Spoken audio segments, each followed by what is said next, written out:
네, 오늘 말씀은 성경의 가장 유명한 장들 중 하나입니다. 여러분들도 많이 보신 말씀들이죠. 네, 고린도전서 13장, 이른바 사랑의 찬가로 알려져 있는 사랑장입니다. 그래서 4절에서 7절까지 말씀을 보면은 이 부분은 우리 교회에서뿐만이 아니고 일반적으로도 아주 많이 알려진 내용들이죠. 저는 그래서 이 부분의 말씀이 너무 좋아가지고 예전에 제가 처음 이제 말씀도 배우고 읽고 할 때 조그만 카드에다가 깨알같이 적어가지고 필통에다가 붙여놓고 자주 봤던 그런 기억이 있습니다. 그래서 여기서 핵심되는 단어들에다가는 빨간색으로 쓰고 이렇게 했었어요. 빨간색으로 썼다가 검정색으로 썼다가 이런 식으로 정성을 들여가지고 그렇게 이 말씀을 가까이 했던 그런 기억이 있습니다. 참 아름답고 멋진 말씀이죠. 그런데 우리가 간과하지 말아야 될 것이 뭐냐 하면 사도 바울이 이 고린도전서 이 서신을 썼는데요. 어떤 맥락에서 이 말씀을 하고 있는가 하는 부분을 꼭 알을 필요가 있습니다. 이 말씀은 독립적으로도 아주 좋은 말씀이잖아요. 그래서 세상에도 많이 알려져 있는 그런 내용들입니다. 그렇지만은 전후 문맥 속에서의 의미를 반드시 알아야 됩니다. 그래서 전후 문맥을 살펴볼 텐데요. 앞부분을 먼저 보면은 바로 앞부분은 1절부터 3절까지잖아요. 방언이라든지 예언이라든지 지식, 믿음, 구제, 희생 이러한 성령의 은사도 있고 또 여러 신앙적인 활동들이 있잖아요. 그래서 이 모든 것들이 아무리 많이 있어도 사랑이 없으면 아무것도 아니다. 이런 이야기를 하고 있습니다. 네, 그리고 뒷부분을 보면은 8절부터 10절까지 사랑과 다른 은사들을 비교하고 있죠. 그러면서 사랑의 우월성에 대해서 계속 이야기를 하고 있는 겁니다. 네, 그래서 조금 전에 봤던 그 4절부터 7절까지의 내용이 어떤 문맥 속에서 이야기되고 있는 것인가 하는 것들을 우리가 살펴보고 있는데요. 이 문맥을 좀 더 확장해가지고 12장을 보겠습니다. 12장은 성령의 은사에 관한 교훈이죠. 다양한 은사들을 이야기하고 있습니다. 지혜의 말씀, 지식의 말씀, 믿음, 그리고 병 고치는 은사, 능력 행하는 거, 예언하는 거, 영들 분별하는 거, 각종 방언을 말하는 것, 또 방언을 통역하는 것, 이러한 다양한 은사들을 언급하고 있습니다. 그 14장도 마찬가지입니다. 14장의 경우에도 은사에 관한 내용이죠. 특히 14장은 예언과 방언에 대해서 주로 이야기하고 있는데, 그래서 우리가 주목할 것은 뭐냐면은 이 사랑장이라고 하는 13장은 12장과 14장 그 은사 문제를 다루고 있는 중간에 위치하고 있다는 거죠.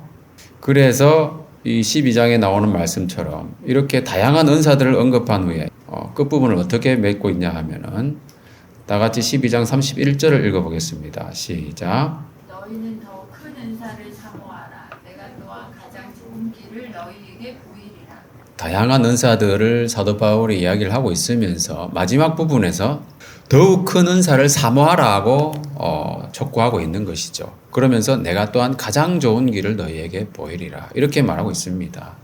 자, 그럼 이 이야기를 딱 들었을 때는 어떤 생각이 들겠습니까? 야, 우리가 이런 여러 가지 은사들을 가지고 있는데 이것보다 더욱 큰 은사가 있구나. 이런 궁금증이 생기지 않겠습니까? 기대도 생기고 그런 겁니다. 그래서 그 상태에서 사도 바울은 13장에 사랑 이야기를 하고 있는 겁니다. 자, 그리고 나서 14장을 보더라도 14장은 사랑을 추구하며 신령한 것들을 사모하되 특별히 예언을 하려고 하라. 이렇게 이야기하고 있는 거거든요. 그래서 사도 바울이 이렇게 말한 편지 내용에서 그 고린도 교회 성도들이 편지를 딱 받아 읽었을 때에 사랑이 정말 중요한 거구나. 그리고 왜 예언을 하라고 했을까? 이런 궁금증이 생기잖아요. 그죠? 13장에서는 사랑이 가장 큰 은사이고 사랑을 추구하는 것이 가장 좋은 길이다 하는 것을 분명하게 이야기하고 있고요. 그러면서 14장 넘어와 가지고는 특별히 예언을 하려고 하라 이렇게 말하고 있어요. 그 이유가 뭐냐 하면은 배경을 좀 잠깐 소개를 드리자면은 지난번에도 우리가 잠깐 나눈 적이 있는 것 같은데 고린도 교회는 여러 가지 구변과 은사와 그런 면에서는 아주 풍족한 사람들이었어요. 그런 교회였어요. 그런데 문제가 많았다는 겁니다. 그 문제는 뭡니까? 서로 분쟁하고 당을 짓고 내가 너보다 낫다 자랑하고 교만하게 하고 다른 사람을 무시하고 이런 것들이 많았다는 거예요. 심지어 음행도 있었고요. 그 고린도라고 하는 그 도시의 성격상 상당히 타락한 도시거든요. 그러다 보니까 그 세상적인 문제들이 교회에도 스며들어 있는 겁니다. 자연스럽게. 사람들이 어떤 영적인 개념이 온전히 형성되지 못하고 미성숙한 상태에 있다 보니까 그런 거예요. 그래서 성령의 은사들을 다양하게 받다 보니까 멋있는 은사들이 있잖아요. 그죠? 딱 눈에 보기에 화려해 보이고 신비로워 보이고 경이로운 것들이 있는 겁니다. 그런 은사를 받은 사람들은 자랑을 하는 것이죠. 특히 방언의 은사를 받은 사람들이 그런 자랑하고 교만이 행하는 일들이 많이 있었던 것 같아요. 그래서 사도 바울은 이런 모든 은사들 중에서 사랑이 더욱 큰 것이다 라고 이야기하면서 사랑 이야기가 끝나자마자 바로 예언을 하라라고 이야기하고 있는 겁니다. 사도 바울이 이 성경 말씀을 읽다 보면 여러분 은연 중에 방언을 맨 뒤에다가 두잖아요. 은사의 목록들을 쭉 열거하면서 은연 중에 방언을 맨 뒤에다 둡니다. 그 이유가 뭐겠습니까? 은연 중에 방언의 은사를 가진 사람들이 뭔가 드러내지 못하도록 잠잠하게 만드는 효과가 있는 거예요. 자, 그래서 사랑이야말로 더욱 큰 은사이고 가장 좋은 길이기 때문에 우리는 사랑을 추구해야 된다 하는 겁니다. 자, 고린도 교회에는 은사가 풍부했지만은 그런 은사로 인해서 교회가 발전하기보다는 오히려 분열과 혼란만 초래되었다는 거죠. 왜 그러냐 하면은 고린도 교인들은 은사를 주신 목적이 무엇인지를 잘 모르고 있었어요. 여러분, 성령의 은사들은 그 자체가 목적이 될 수 있습니까? 그 자체가 목적이 될 수 없는 거예요. 자, 은사를 주신 목적이 뭡니까? 은사를 주신 목적. 은사를 주신 목적은 뭐냐 하면 12장 7절 말씀을 다 같이 읽어보겠습니다. 각 사람에게 성령을 나타내심은 유익하게 하려 하심이라. 성령의 은사를 주신 이유는 분명합니다. 유익하게 하려 하심이라. 유익은 다른 사람의 유익을 말하는 거예요. 그리고 14장 26절에도 보면은 마지막에 뭐라고 되어 있냐 하면 모든 것을 덕을 세우기 위하여 하라. 이렇게 말씀하고 있어요. 그래서 유익하게 한다는 말은 다른 말로 표현하면은 덕을 세우는 겁니다. 그래서 은사를 주신 목적은 교회의 덕을 세우는 거예요. 고린도 교회 성도들은 이것을 제대로 알지 못했다는 겁니다. 그래서 가시적이고 현상적인 외적인 은사만을 최고로 여기면서 자랑하고 또 교만히 행하고 다른 성도들을 무시했다는 겁니다. 그래서 바울은 은사 가운데 최고의 은사이자 절대적이고 근본적인 은사라고 할 수 있는 이 사랑을 이야기하고 있는 겁니다. 그런데 사랑이 은사인가 아닌가에 대해서는 논란이 있기도 합니다. 그러나 여러분 보시다시피 은사의 목적은 뭡니까? 교회의 덕을 세우는 거잖아요. 유익하게 하고 덕을 세우는 겁니다. 사랑은 그 목적에 정확하게 부합되는 거예요. 그래서 사랑은 우리가 일반적으로 얘기하는 그리스도인의 덕목이기도 하고 은사이기도 한 거예요. 사랑은 참 신비로운 겁니다, 여러분.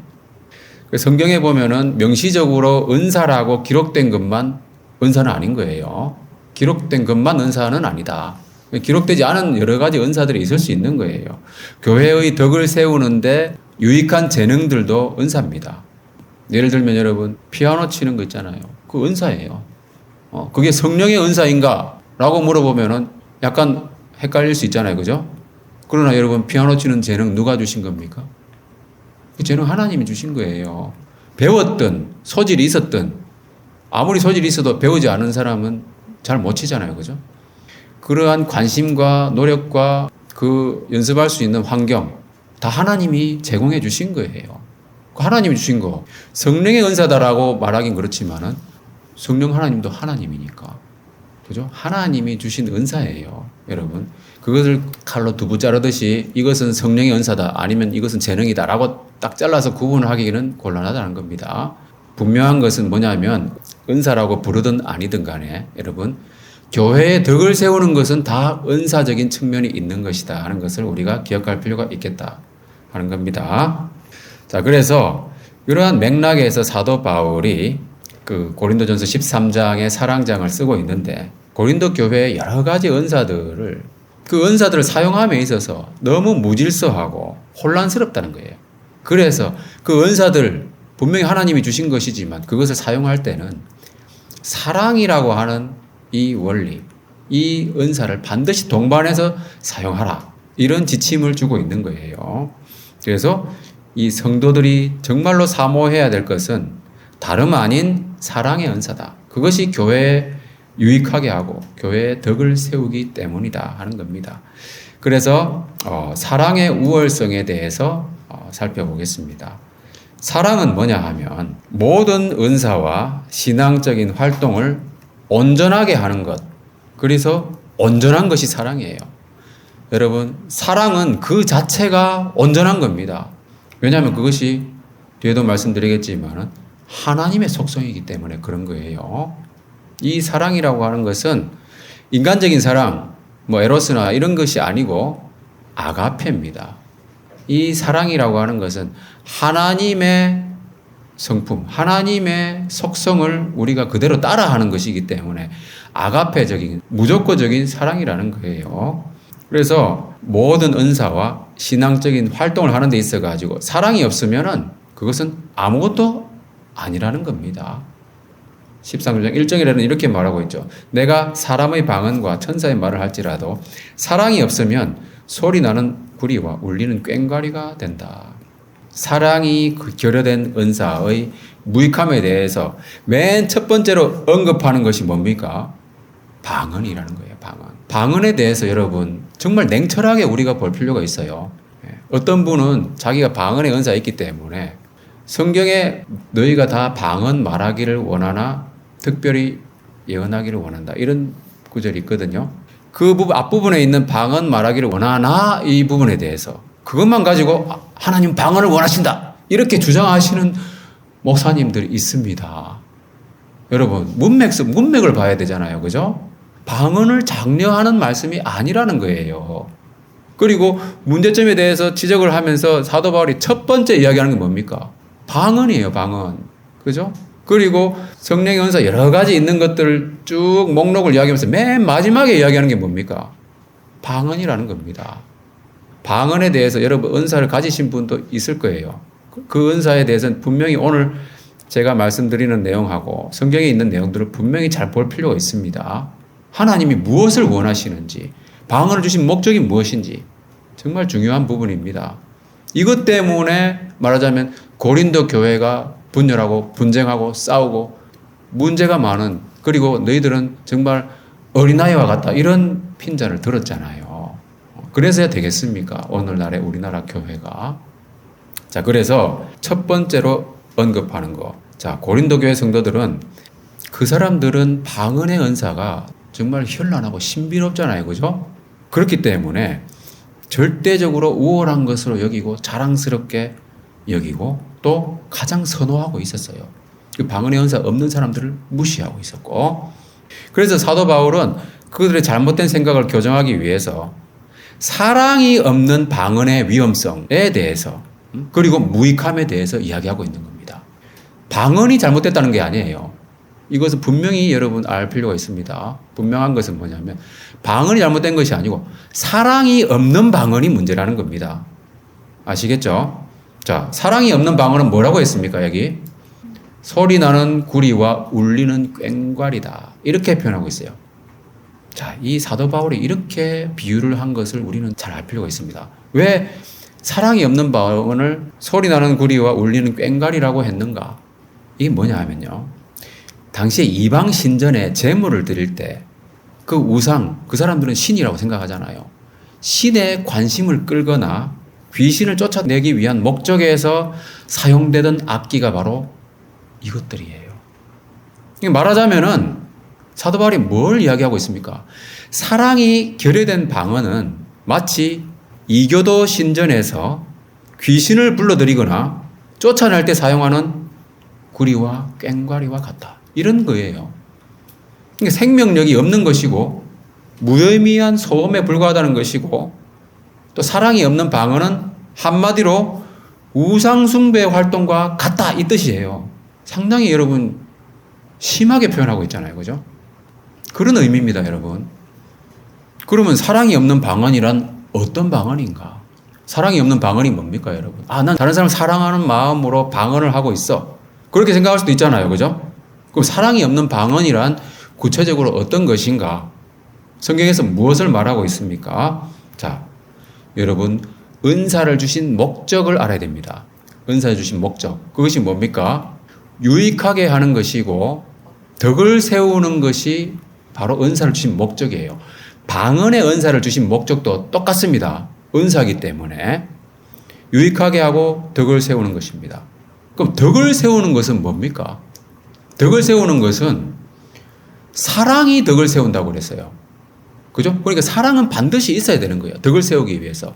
방언의 은사든 예언의 은사든 어떤 다른 은사든 간에 그 은사가 덕을 세우는 하나님의 목적에 부합하기 위해서는 반드시 사랑이 있어야 된다는 거예요. 그러면 사랑이 없는 방언은 교회의 덕을 세우지 못하고 있다는 거예요. 그럼 어떤 모습인가? 사랑이 없는 방언의 모습을 보면은 14장 5절 말씀을 다 같이 읽어보겠습니다. 시작. 나는 너희가 다 방언 말하기를 원하나 특별히 예언하기를 원하노라. 만일 방언을 말하는 자가 통역하여 교회의 덕을 세우지 아니하면 예언하는 자만 못하리라. 제가 조금 전에 이 구절을 잠깐 언급했잖아요. 여러분, 이 구절을 잘 보면은 방언을 장려하는 말씀입니까? 우리가 객관적으로 이 구절을 봤을 때 어떻습니까? 방언을 장려하는 말씀입니까? 그걸 결코 아니라는 거예요. 근데 방언의 은사를 추구하고 그것을 강조하는 어떤 목사님은 이 앞부분 있잖아요. 여기까지. 나는 너희가 다 방언을 말하기를 원하나. 하나님은 우리를 방언하기를 원하신다. 이렇게 주장하는 분들이 있습니다. 참 제가 답답하더라고요. 어떻게 이것이 방언을 장려하는 구절입니까? 설득이 안 됩니다. 설득이. 그런 분들은 하나님 말씀에 순종하고자 하는 마음이 없는 거예요. 결코 여러분 아닙니다. 자, 여기에 사랑이 없는 방언의 모습, 어떤 모습이냐 하면은 방언을 말하는 자가 통역하여 교회의 덕을 세우지 아니하면 그랬어요. 자, 방언을 말하는 자가 교회의 덕을 세우기 위해서는 통역을 해야 됩니다. 왜냐하면 방언을 말할 때 그게 무슨 말인지 알 수가 없기 때문에 그런 거예요. 그래서 예언하는 자만 못하니라 그랬어요. 예언하는 사람은 무슨 말인지 알아듣잖아요. 그래서 덕을 세우는 데 있어서는 예언이 직접적이고 더 효과적이라 하는 거예요. 방언보다도. 그래서 사도 바울은 14장 첫머리에서 예언을 하라고 이야기하고 있는 겁니다. 사랑을 가지고 예언을 하라. 사랑을 가지고 방언을 하라. 이렇게 말하지 않습니다. 사랑이 없는 방언의 모습이 뭐라고요? 통역하지 않는 방언이라는 거예요. 통역하지 않은 채 이루어지는 방언은 사랑이 없는 방언의 모습이고 교회의 덕을 세우지 못하는 것이고 그것은 사도 바울이 어떻게 얘기하고 있느냐 하면 이 부분 두 구절을 읽어보겠습니다. 시작. 그러므로 방언을 말하는 자는 통역하기를 기도할지니 만일 통역하는 자가 없으면 교회에서는 잠잠하고 자기와 하나님께 말할 것이요. 그래서 사랑이 없는 방언은 통역함이 없는 방언이에요.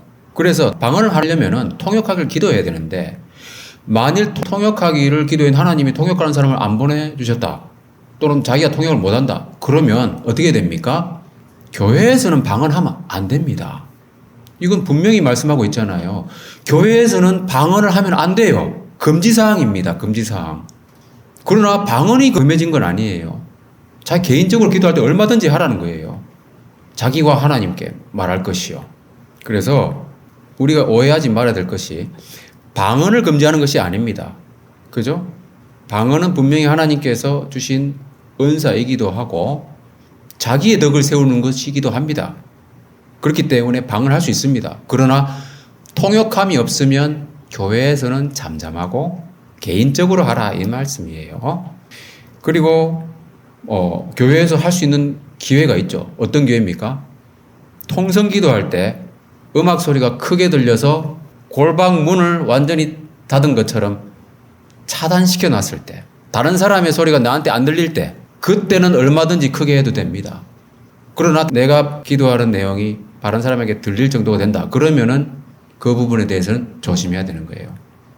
그것을 이야기하고 있는 겁니다. 현실적으로 우리가 적용을 했을 때 그런 겁니다. 방언뿐만이 아니고 기도도 마찬가지예요. 기도는 하나님께 하는 거기 때문에 통성 기도할 때 다른 사람이 들릴 정도로 크게 하면 안 돼요. 그래서 저도 우리가 통성 기도 가끔 하는데 음악 소리를 크게 틀려고 하는데 아무튼 여러분 그 볼륨에 적절하게 맞춰가지고 방언 기도를 하시든 개인적으로 기도하시든 그렇게 하시면 됩니다. 방해가 되지 않도록. 방언에 대해서 이야기를 했고요. 그리고 예언과 지식과 믿음에 대해서도 13장 2절에서 이렇게 이야기하고 있는 겁니다. 예언하는 능력이 있어 모든 비밀과 모든 지식을 알고 또 산을 옮길 만한 모든 믿음이 있을지라도 사랑이 없으면 뭐라고 했습니까? 내가 아무것도 아니다. 그 예언하는 사람도 그렇고 어떤 하나님의 비밀들을 깨달은 사람들, 이런 사람들이 자꾸만 이렇게 이야기하고 싶어 하잖아요. 그죠? 그러나 사랑이 없으면 아무것도 아니라는 거예요. 존재감이 없는 거예요. 사람들이 자기를 자꾸 이야기하려고 하는 이유 중에 하나가 뭐냐면 자기를 드러내려는 그런 은연중에 그런 마음이 있잖아요. 그죠? 그러면서 자기의 존재감을 느끼고 싶은 마음, 인간의 그 기본적인 욕구이기도 합니다. 존재감이 전혀 없어버리면 사람이 살 수가 없잖아요. 그죠? 그런데 사랑이 없으면 존재감이 없는 거예요. 내가 아무것도 아니다. 그런 겁니다. 또 예언은 뭡니까, 여러분? 방언은 여러분 다 아시죠? 외국어를 한다든지 또는 천사의 말을 하는 거예요. 천상의 소리. 도대체 우리가 어떤 외국어로도 알아들을 수 없는 그런 신비로운 말을 하는 게 방언이에요. 그게 다 방언이에요. 그런데 주로 이 고린도전서에서 이야기하고 있는 방언은 오순절에 사도들이 했던 방언하고는 다릅니다. 오순절 그때 성령님이 강림하셔가지고 했던 방언은 뭡니까? 각 지역 사람들이 다 알아들었잖아요. 그죠? 외국어예요. 외국어. 정확한 외국어예요. 그러나 주로 여기에 고린도전서에 나오는 방언의 경우에는 천상의 소리입니다. 천상의 소리. 그래서 통역하는 은사가 반드시 필요했던 그런 방언이에요. 자, 예언은 뭡니까? 예언은 뭐냐면은 하나님의 깊은 뜻을 깨달아서 사람들에게 전달하는 은사입니다. 또 복음을 통해서 알려진 하나님의 비밀들을 깨닫는 은사예요. 그게 바로 예언의 은사입니다. 특별히 저 개인적으로는 저는 그 예언의 은사가 있지 않나, 이런 예언의 정의적인 측면에서 봤을 때, 그래서 제가 말씀 전하는 것이고 너무나도 말씀을 전하고 싶더라고요. 그래서 이 사역을 하게 된 거예요. 하나님 말씀을 그대로 그리고 복음적으로 제대로 전해보고 싶어서 제가 이 사역을 하게 되는 거예요. 여러분들도 많은 설교를 들어보셨을 겁니다. 그죠? 근데 하나님 말씀 중심으로 과연 제대로 전하고 있는 설교가 얼마나 되는지도 여러분, 그것은 분별할 필요가 있는 겁니다, 여러분. 말씀을 다른 사람을 판단하는 측면이 아니고 말씀은 여러분 반드시 분별할 줄 알아야 돼요. 그래서 예언이 뭐냐 하는 부분에 대해서 우리가 이해하기 위해서는 뭐냐면 다 같이 읽어보겠습니다. 시작. 그러나 교회에서 내가 마음으로 가르치기 위하여 깨달은 마음으로 5마디 말을 하는 것이 1만마디 방언으로 말하는 것보다 나으니라. 너희는 다 모든 사람으로 배우게 하고 모든 사람으로 권면을 받게 하기 위하여 하나씩 예언할 수 있느니라. 자, 여러분, 예언에 대해서는 사도 바울이 그렇게 적극 권장하잖아요. 그죠? 권장한다는 의미는 다 할 수 있다는 겁니다. 좀 쉽게 할 수 있는 거예요. 쉽게 말하면은. 자, 예언의 의미는 뭐냐면 깨달은 마음으로 이야기를 나누는 거 있잖아요. 그 예언이라고 보면 돼요. 좀 더 좁은 의미에서는 하나님 말씀을 해석을 해가지고 여러분들이 전하는 이런 설교와 같은 이런 것들이 예언이라고 보겠지만은 좀 더 넓은 의미에서는 여러분들이 나누는 말씀들 있잖아요. 하나님 말씀을 내가 들었든 읽었든 개인적으로 묵상했던 그런 말씀들을 깨닫고 나누는 거 있잖아요. 그게 바로 예언입니다. 그렇잖아요. 그죠? 이 말씀에 정의가 나와 있잖아요. 그래서 모든 사람으로 배우게 하고 모든 사람으로 권면을 받게 하기 위하여 한 명씩 돌아가면서 나누는 겁니다. 우리가 나눔 예배를 하잖아요. 그죠? 여러분들이 예언할 수 있는 기회예요. 기회. 얼마나 좋은 기회입니까? 예언을 할 수 있는 기회. 그리고 우리가 같이 말씀을 제가 전한 말씀들 듣고 또 자기에게 주시는 하나님의 말씀이 있잖아요. 그것도 나누잖아요. 깨달은 마음으로. 그 예언인 겁니다. 그러면 예언하는 것도 사랑이 없으면 안 된다고 했잖아요. 그럼 사랑이 없는 예언의 모습은 뭘까? 사랑이 있는 모습이 차례대로 하는 것입니다. 무질서하게 하지 않는 거예요. 내가 말하고 싶다고 해가지고 내가 뭐 갑자기 불쑥 튀어나가지고 말하고 이렇게 하는 게 아니고 차례대로 돌아가면서 적당한 분량을 혼자 너무 많은 이야기를 해버리면 다른 사람이 이야기할 게 별로 없어질 수 있잖아요. 그런 것들이 사랑을 동반한 거예요. 하나님은 무질서의 하나님이 아니다. 화평의 하나님이시다. 무질서하지 않게 질서 있게 그렇게 우리가 나눔을 가질 때 그것은 예언하는 모습이 될 수 있는 거예요. 사랑으로 예언하는 모습. 그러면 사람들이 그 얘기를 듣고 권면도 받고 깨달은 마음도 생기고 그게 증폭이 되잖아요. 그죠? 깨달은 마음이. 그게 바로 교회의 덕을 세운다는 겁니다. 여러분, 저도 여러분들과 나눔을 할 때 저도 배우는 게 있거든요. 실제로. 여러분들의 삶 속에서 나누는 것도 있겠지만 말씀들 특히 나눌 때도 제가 배우는 게 있거든요. 그래서 여러분들도 하나씩 하나씩 예언을 한다는 겁니다. 근데 예언을 할 때는 이렇게 순서대로 또 질서 있게 하는 것이고 그리고 여기 보면은 분별할 것이요 라고 했잖아요. 제가 조금 전에 말씀드린 게 바로 그런 의미예요. 어떤 설교를 듣던가 할 때에 이것이 정말 하나님 말씀 중심인가 복음적인가 이런 것들 여러분들이 분별할 필요가 있는 거예요. 왜? 여러분들에게 성령이 계시다면 그런 거예요. 성령이 계시다면 분별하는 영이 바로 성령님이 분별하는 영입니다. 자, 그리고 이제 사랑이 없으면 또 무익한 것이 또 뭐냐 하면은 구제와 헌신적인 활동들 그 선행들 있잖아요. 좋은 것들. 사랑이 없으면 자기한테 아무 유익이 없다는 거예요. 무익한 겁니다. 헛되다는 겁니다. 우리가 개인적으로도 뭐 이렇게 기부를 할 수 있고 또는 단체가 우리 또 주만 형제는 아주 훌륭한 단체에서 근무하잖아요. 그죠? 그 사랑으로 하는 거예요. 사랑으로. 그죠? 만약에 사랑이 없으면은 그 단체에서 그 좋은 사업들 하는 것들이 무익한 게 돼버린다는 거예요. 그러니까 그 일들을 할 때는 항상 사랑으로 단순히 업무적으로만 해서는 안 되겠죠. 마음에 사랑을 품고 기도하면서 정말 그 혜택을 받는 사람들을 위해서 기도하면서 관심을 가져주고 그렇게 하는 겁니다. 그러면 정말 그것이 하나님 앞에서 받으시는 바가 되는 것이죠. 우리도 지금 뭐 강진자비원을 정기적으로 후원을 하고 있는데 편지를 쓰는 게 뭡니까? 그냥 선물만 딱 줘버리면은 좀 공허할 수 있잖아요. 공허하다는 게 무익하다는 거거든요. 그러니까 한 번씩 편지도 쓰고 바쁠 때는 뭐 생략할 수도 있지만은 중요한 이벤트가 있을 때는 마음을 담아서 쓰고 이런 거예요. 그래서 사랑으로 그 형제 자매들이 믿음 안에서 잘 자라날 수 있도록 그렇게 후원을 하는 겁니다.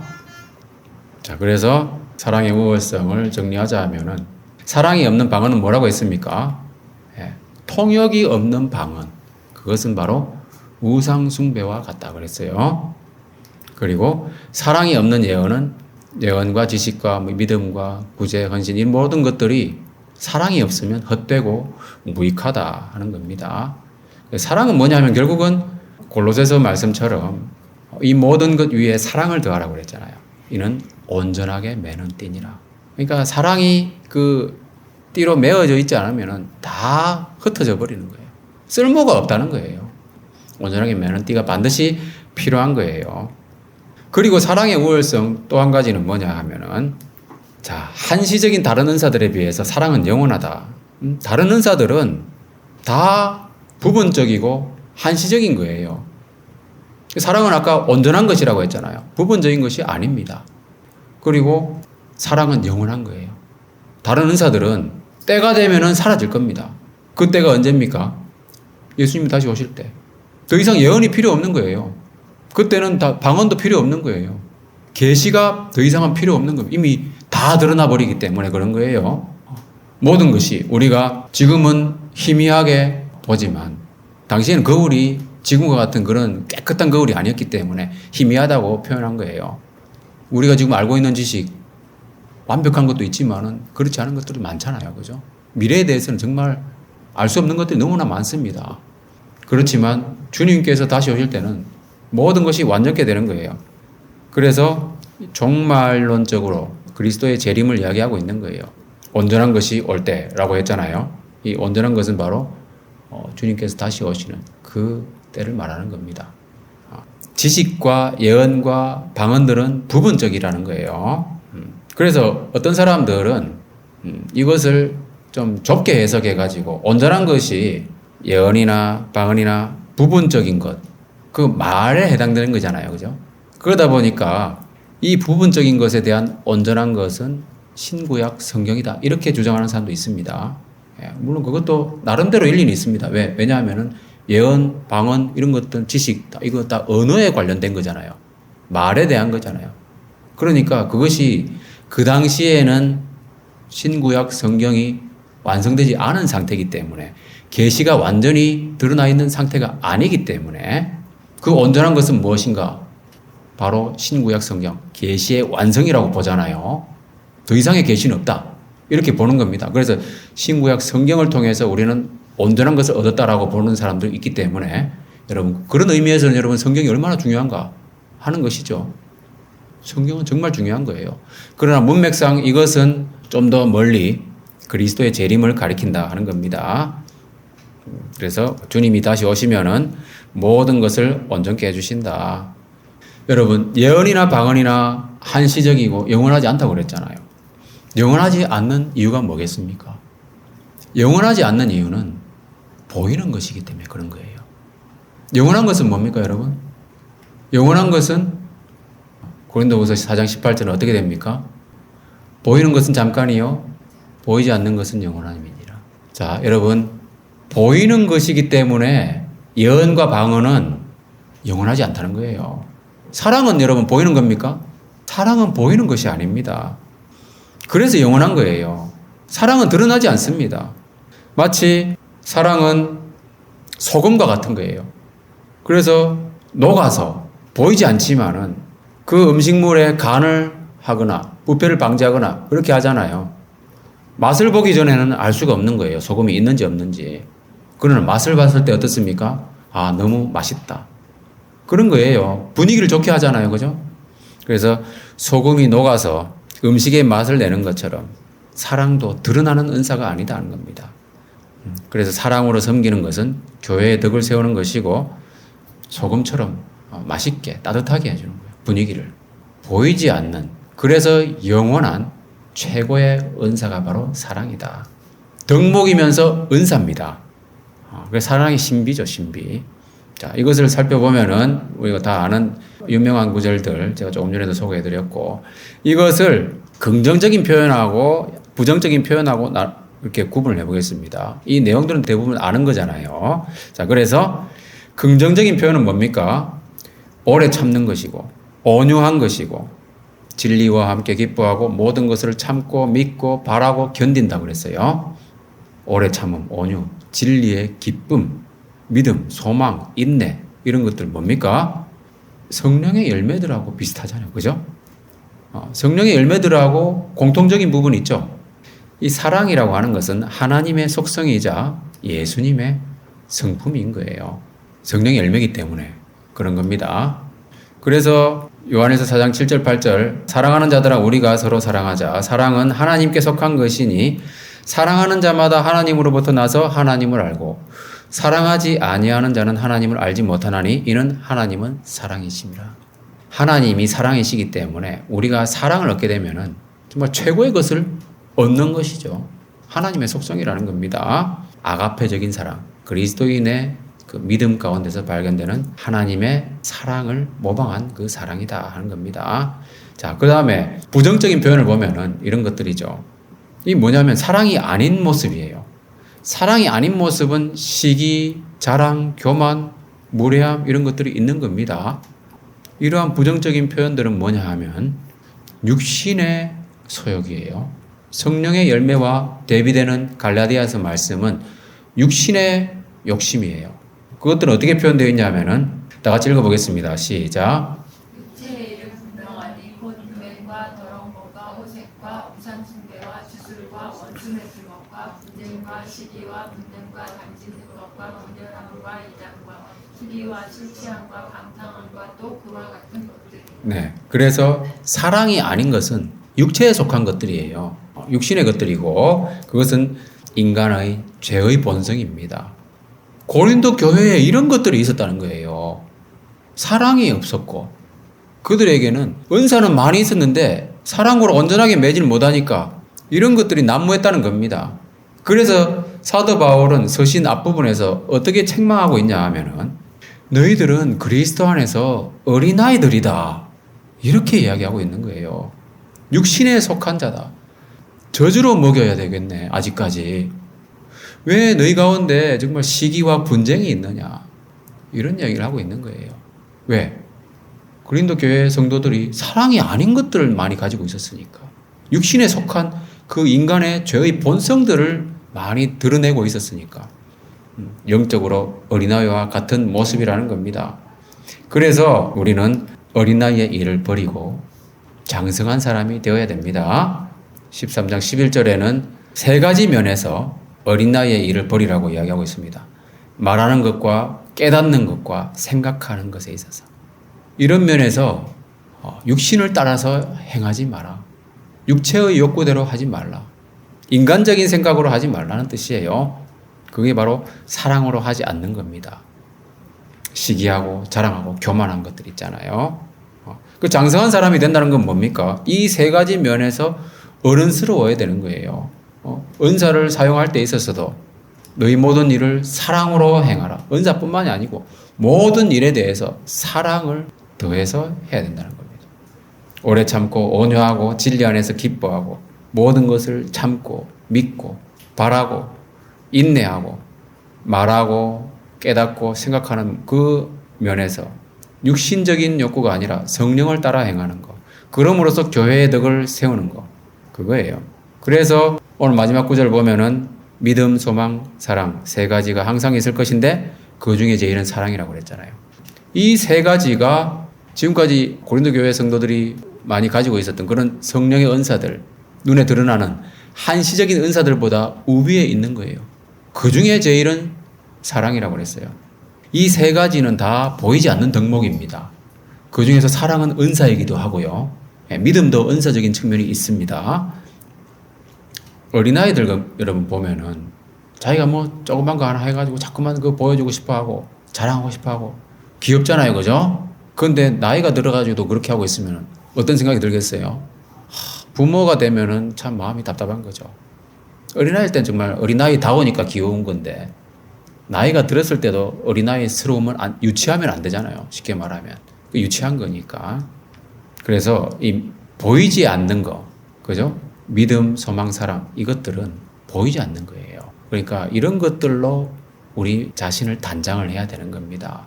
보이는 은사에 집착하는 것이 아니라 그러니까 믿음도 보이지 않는 거예요. 그래서 교회 일꾼 세울 때는 믿음의 비밀을 가진 자를 세우라고 그랬잖아요. 집사를 세울 때도. 믿음은 비밀스러운 거예요. 보이지 않는 거예요. 그리고 소망은 뭡니까? 소망도 보이는 것이 아닙니다. 로마서 말씀에 보이는 소망이 아니다 그랬어요. 소망도 보이는 것이 아니에요. 믿음과 소망. 그리고 사랑. 사랑은 조금 전에 말씀드렸지만은 소금과 같이 녹아서 보이지 않는 거잖아요. 그러면서 사람들을 섬기는 거예요. 그게 사랑이에요. 그래서 보이지 않는 덕목들 우리가 추구해야 되는데 그 중에 제일은 사랑이다. 정리하자면 말하고 생각하고 깨닫고 하는 면에서 육신이 아니라 성령을 따라야 되고요. 영원한 믿음과 소망. 믿음과 소망은 보이지 않기 때문에 같이 사랑과 더불어서 영원한 거예요. 그러면서 사랑은 가장 큰 은사이기 때문에 우리는 사랑을 더욱더 추구해야 된다. 말씀 마무리하겠습니다.